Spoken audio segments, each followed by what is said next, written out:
எல்லாருக்கும் வணக்கம். இந்த வீடியோல நம்ம எந்த குரூப் ஆஃப் ட்ரக்கோட ஸ்டெம்ம பத்தி பார்க்க போறோம்னு பார்த்தீங்கன்னா, நீங்க வாங்குற ட்ரக்கோட முடிவுல ஸ்டாட்டின் அப்படின்னு முடியுதா? அது வந்து என்ன குரூப் ஆஃப் ட்ரக்ன்னு பார்த்தீங்கன்னா, ஸ்டாட்டின் குரூப் ஆஃப் ட்ரக்ஸ்.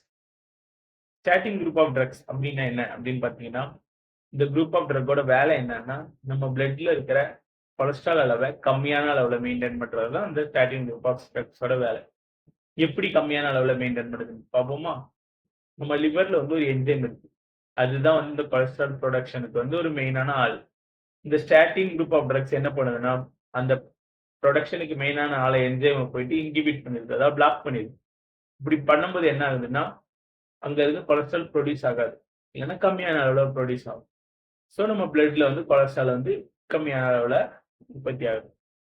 இப்படிதான் இந்த ஸ்டாட்டின் குரூப் ஆஃப் ட்ரக்ஸோட மெக்கானிசம் ஆஃப் ஆக்ஷன் இருக்கு. சோ இதுக்கு ஒரு 2 எக்ஸாம்பிள் என்ன பார்த்தீங்கன்னா, அட்ரோவாஸ்டின் அப்புறம் சிமோவாஸ்டின்.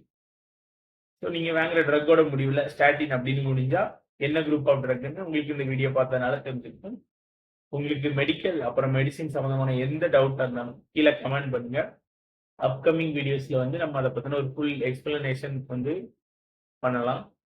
மறக்காம நம்ம சேனல் பிடிச்சிருந்ததுன்னா ஒரு லைக் போடுங்க. உங்க ஃப்ரெண்ட்ஸ் எல்லாருக்கும் ஷேர் பண்ணுங்க. நாளைக்கு இது போல ஒரு வீடியோல சந்திக்கலாம். பாய்.